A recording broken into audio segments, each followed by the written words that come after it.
თათია აფიამაშვილი ცნობილი იქნეს ადმინისტრაციულ სამართალდამცავად საქართველოს ადმინისტრაციულ სამართალდამცავთა კოდექსის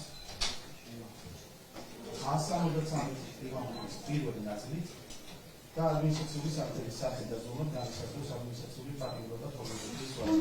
როგორც პოლიტიკოსის, ისე მესამე პირის პირად უფლებებზე გავლენის მოხდენის ფაქტი და სხვა გარემოებები აღნიშნული სჯელობა გამომდინარეობს გამოხატვის თავისუფლების ბუნებიდან და ადამიანის უფლებათა ევროპული სასამართლოს პრაქტიკიდან. მოცემულ შემთხვევაში სამართალდამცველის ფაქტის არსებობის დადგენისთვის ერთ-ერთი გამსახურებული ფაქტორი იყო თათია აფრიამაშვილის გამოხატვის ფორმა და ადგილი.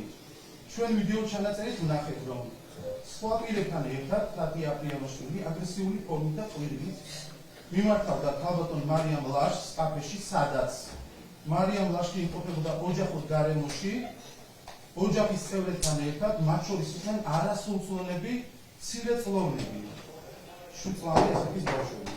რამაც შექმნა ბავშვებისთვის სტრესული გარემო და ბუნებრივად გამოიწვია არა მხოლოდ მარიამ ლაშის და მისი ოჯახის წევრის, არამედ სხვა მოქალაქეების უკმაყოფილება თათია აფრიამაშვილის მიმართ.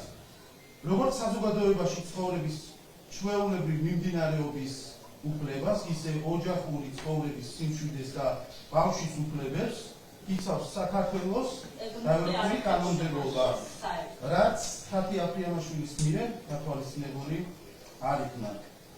სასამართლომ მხედველობაში მიიღო თათია აფრიამაშვილის პიროვნება და შესაბამისად მიიღო ეს გადაწყვეტილება. აღნიშნულ და სხვა საკითხებთან დაკავშირებით მსჯელობა იქნება